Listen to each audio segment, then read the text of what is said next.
Hamilcar Barca was still in Sicily when Carthage lost the First Punic War. His army had not been broken in a great land battle or surrendered in a field. For years he had held the western mountains above the coast, first around Herct, then around Eryx, making the war narrow, stubborn, and difficult. From those heights his men could raid, disappear, return, and keep Roman pressure from becoming a clean conclusion. The army was still dangerous, but danger is not the same as strategic use. Below the mountain, the sea had decided what the land had not.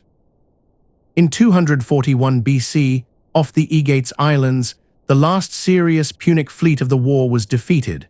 The ships had been trying to reach the Sicilian army and restore the connection between Carthage and its last positions on the island. The Roman fleet intercepted them. When the fleet was lost, the map around Hamilcar changed without his camp moving a step. Lilybaeum, Drepanum, Eryx, the army in the heights, the stores below the mountains, all of it now sat behind a sea Rome could close. The First Punic War had lasted 23 years. It had consumed ships by the hundred, men by the hundreds of thousands, and treasuries on both sides. Rome had learned the sea at a cost that should have broken a less determined state. Its final fleet was built after earlier disasters, with private Roman wealth pulled into public war. Carthage had begun the conflict as the old maritime power of the Western Mediterranean, with Sicily as the contested platform between Africa and Italy. By 241, the old maritime power could no longer keep an army supplied on the island that had made the war necessary. The scene is not a surrender at the point of a Roman sword. It is quieter and colder. A Carthaginian army stands above Sicily, still capable of violence, under a commander who has reason to believe he can fight if the war remains a land war. The ships that made fighting useful are gone. The Second Punic War begins in that discovery, not with Hannibal already in the Alps, but with a defeated state learning that survival is not the same thing as recovery. The Treaty of 241 BC did not destroy Carthage. It left the city alive, wealthy in memory, and still capable of action. Yet the years after the treaty matter because Carthage did not fall into silence. It entered a narrower world, and every political choice now had to pass through that narrowed space. The terms removed Sicily and the islands between Sicily and Italy from Carthaginian control. Roman prisoners were to be returned. Carthaginian prisoners would be ransomed. In Polybius' version, the final indemnity was set at 3,200 talents, with 1,000 due immediately and the remaining balance spread across 10 years. Silver that might have paid soldiers, rebuilt fleets, repaired docks, or steadied politics now had to move to Rome. Sicily became Rome's first province, except for the allied kingdom of Syracuse. That administrative sentence can sound dry, but it changed the Western Mediterranean. Rome now held the island that had once made Carthage a power at Italy's edge. Roman officials would govern, tax, and learn what overseas command meant. Carthage had not only lost a battlefield, it had lost a platform. There was also a moral awkwardness inside the Carthaginian position. Hamilcar had not lost his army, but his government had lost the sea behind him. The men who had followed him through the last years in Sicily could not be told that they had been beaten in the ordinary soldier's sense. They could be told only that the city had accepted peace, that the island would be evacuated, and that their service now had to be reckoned in money. After the evacuation from Sicily, the army came home without pay and without trust. The men who had fought for Carthage in Sicily were not a citizen levy returning to farms. They were hired soldiers, gathered from the Western Mediterranean and beyond, Libyans from Carthage's African hinterland, Iberians, Celts, Ligurians, Balearic Islanders, deserters, slaves, and men whose first loyalty was to pay, commander, comrades, and survival. Carthage had long used armies like this because they could be excellent instruments when money and command held them together. After the treaty, the instrument became a creditor. Gisco, the commandant at Lilybaeum, seems to have understood the danger. The safer plan was to send the troops to Africa in detachments, pay each group its arrears, and disperse it before the next body arrived. That would keep grievance from becoming organization. It would prevent thousands of armed men, speaking different languages but sharing the same unpaid expectation, from discovering their combined strength at the gates of the city. The plan failed once the men reached Carthage. The state did not have enough money ready. The troops were first kept in the city, where every delay made resentment visible. Then they were sent inland to Sicca, away from Carthage itself, to wait for payment. Moving armed anger out of the capital was understandable. It was also a way of letting the men gather in one place with little to do except discuss what they were owed. The Carthaginian negotiators wanted reduction. The soldiers wanted arrears. Between those positions lay more than arithmetic. The men had crossed from Sicily after fighting a war the city had lost. They had watched peace made over their heads. They had heard promises translated through officers and interpreters. Now they were being asked to accept less, in a country where many of the Libyans in the army already knew what Carthaginian taxation felt like when war had emptied the treasury. The treaty did not simply transfer islands and silver from one power to another. It turned Carthage's military system inward. The army that had kept Rome out of western Sicily became the army Carthage could not safely pay, dismiss, or command. The camp at Sicca was never one voice, because it held many languages under the same grievance. A Carthaginian commander could not simply stand before the assembled army and persuade it. Orders and promises had to pass through officers, interpreters, and men whose own interests might bend the message before it reached the rank and file. A phrase could change as it crossed languages. A concession could look like weakness before it reached the men it was meant to calm. The army was a political crowd as much as a military body, and a multilingual political crowd is a dangerous thing when the subject is unpaid money. The soldiers moved from Sicca toward Carthage and eventually camped at Tunis. The geography matters. Tunis placed them close enough to threaten the city and to cut Carthage off from its outer African territory. Gisco came by sea with funds and began paying national groups separately. For a moment, the crisis might still have ended as a hard but manageable demobilization. Then Spendius and Mathos made peace more dangerous for the men who had most to fear. Spendius was remembered as a runaway Roman slave from Campania. Mathos was a Libyan who had already been prominent in the disturbances. Their interest was not the same as that of a foreign mercenary who could take his pay and leave Africa. They feared punishment once the army dispersed. Mathos also understood the Libyan situation. If the foreign troops were paid off and sent away, the Libyans who had rebelled would stand exposed before Carthage. The argument they made was brutally effective. Payment could separate the army, and separation could mean vengeance.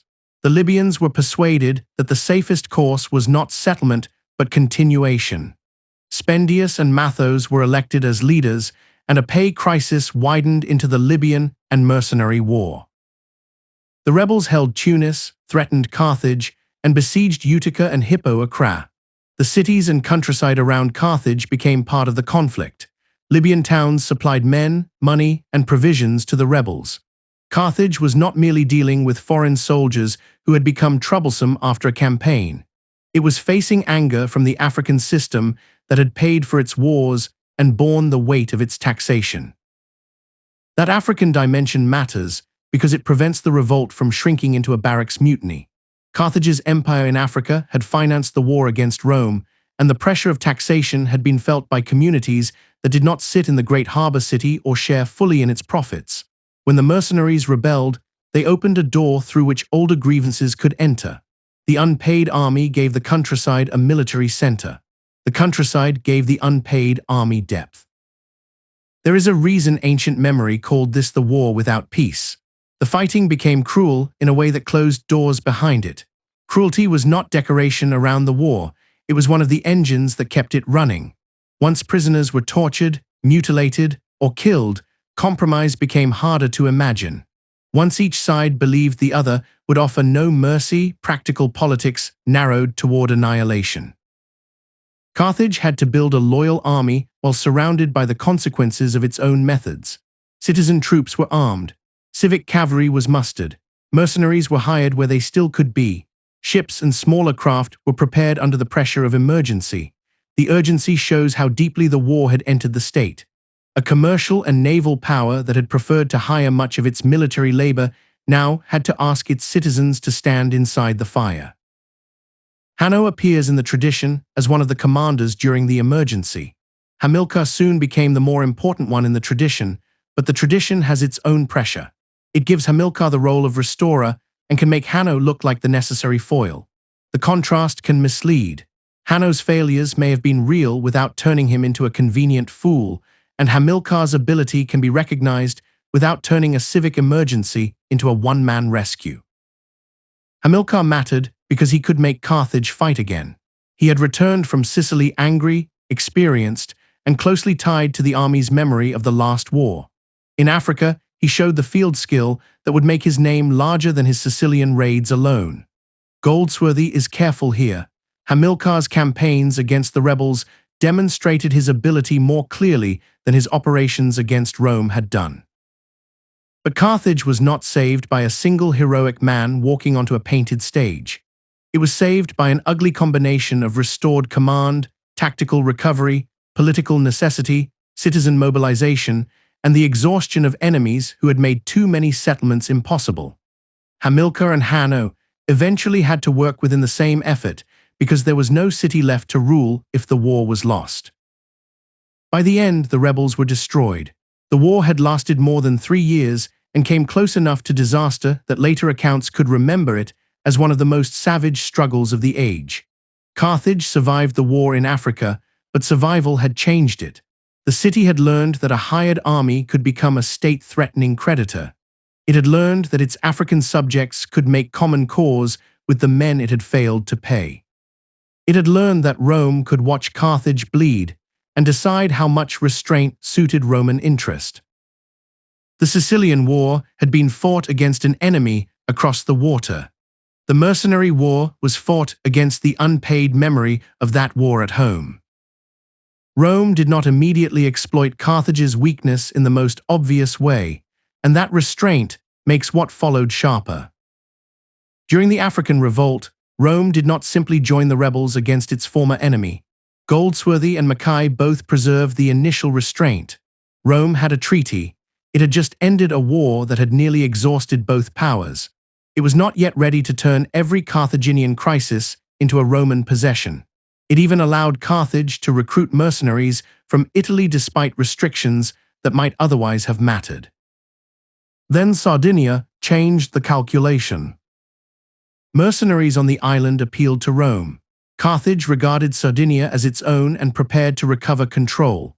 Rome turned that preparation into a pretext. Carthage, still weakened by the African War and unable to face another Roman naval conflict, sent envoys, negotiated, and gave way. Sardinia was lost. An additional indemnity was imposed. Corsica came into the same western island settlement. Polybius condemns the annexation with unusual clarity. The explanations offered for Rome's action did not persuade him. His judgment is that Carthage was forced out because the opportunity existed. That does not turn Rome into a villain in a modern costume. It makes Rome a state learning how victory can be extended after the treaty is signed. The strategic logic became plain once Rome controlled the sea. Carthage could not hold islands if Rome controlled the sea. To restore Sardinia by force, Carthage would have had to defeat the Roman fleet first. The indemnity made future shipbuilding harder. The loss of Sicily had already broken the old island system. Sardinia and Corsica narrowed the Western Sea further and gave Rome another provincial command by 227 BC. For Carthage, the injury had several layers. Sicily had been lost after a long war, and the loss could be explained as the outcome of struggle. Sardinia and Corsica were lost, while Carthage was still recovering from a rebellion that had nearly destroyed it. That difference mattered to memory. A defeated people can endure a hard peace and still call it war's result. It is harder to forget a seizure made when resistance is impossible. There was also a practical island logic. Sardinia was not simply a shape on the map west of Italy. It stood on sea lanes, with harbors, grain manpower, and a position that helped define whether Carthage could still move freely in the western Mediterranean. Corsica pointed toward Liguria and the northern approaches to Italy. Together, the islands made a chain of Roman reach across waters where Carthaginian ships had once moved with older confidence. A maritime power can survive the loss of one island. It begins to look different after losing the system that connected them. The pattern is visible without needing to overstate Roman intention. Rome's first overseas empire did not arrive fully theorized.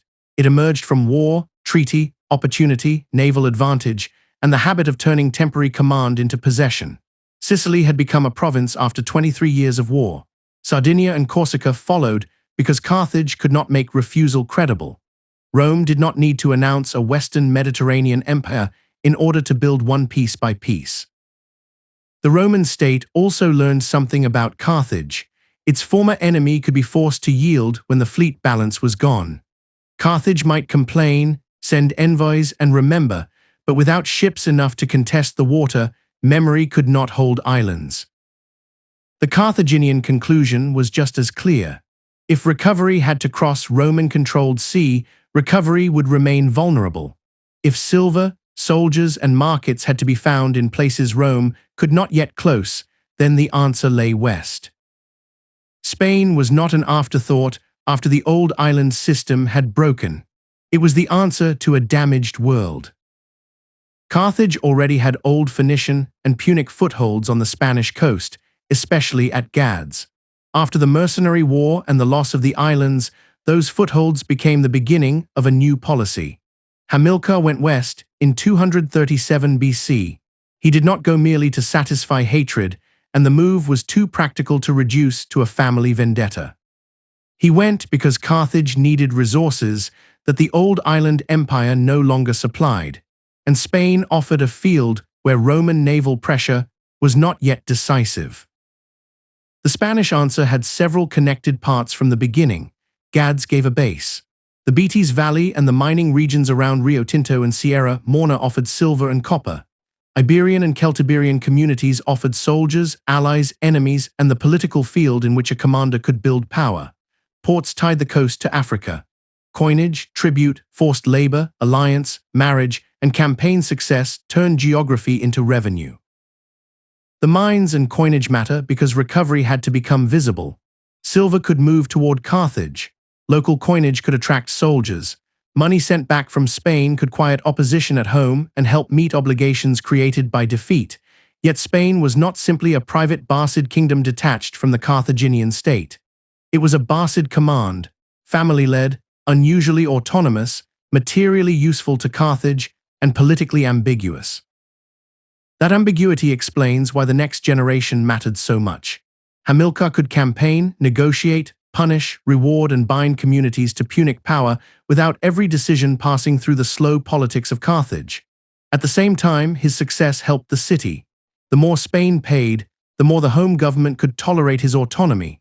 The more soldiers Spain supplied, the more the Barcid army became something Carthage needed and Rome would eventually fear. Carthage needed Spain because defeat had made the old system too narrow. Hamilcar and his family could build in Spain because Carthage needed what they sent back. Rome would eventually see the danger because Spanish recovery produced more than silver. It produced an army, a command culture, and a young Hannibal watching how defeat could be converted into preparation. At Gades, the harbor gives the last image. A Punic ship lies at anchor in late light. Silver is being weighed under guard. Inland, the hills are already darkening. The war that will one day cross into Italy begins here as a state trying to rebuild what the sea, the treaty, its own unpaid soldiers, and Rome's opportunism have taken away.